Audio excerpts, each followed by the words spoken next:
Hello అందరికీ welcome back to my channel. ఈరోజు ఈ వీడియోలో డే ఇన్ మై లైఫ్ని అయితే షేర్ చేస్తున్నా. వీడియోని లాస్ట్ వరకు చూడండి.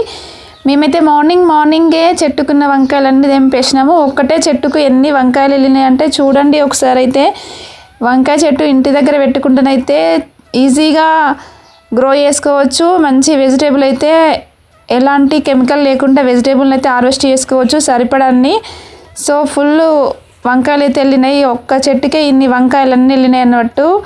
సో ఇంకా ఈ నల్లయన్నీ ఒక చెట్టుకు, ఒక తెల్లయి చిన్న చెట్టు ఉంది దానికి కొంచెం తక్కువ వెళ్ళినాయి. కానీ ఈ వంకాయలు అయితే నల్లయి అయితే ఫుల్గా వచ్చినాయి. ఇంకా పెద్ద ఇంకా చిన్నవి ఇంకా చెట్టుకున్నాయి.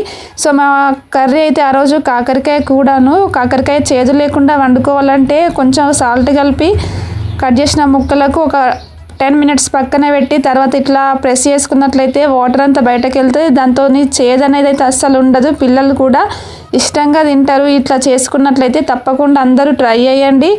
మీకు ఈ ఐడియా నచ్చినట్లయితే కామెంట్ చేయండి. ముందే తెలిసినట్లయితే మేమైతే స్నాక్స్ సాయంత్రం అయితే ఇట్లా చిట్టిగా బజ్జీలు అయితే వేసుకున్నాము. సో ఇది తినంగా మిగిలిన ఈ లాస్ట్కు సింపుల్గా మా బజ్జీలను అయితే షేర్ చేద్దామని మిగిలిపోయిన అయితే లాస్ట్కు గుర్తొస్తే షేర్ చేస్తున్నా. నా వీడియోస్ ఫస్ట్ టైం చూసినట్లయితే సబ్స్క్రైబ్ చేసుకోండి, లైక్ చేయండి. Thank you for watching this video.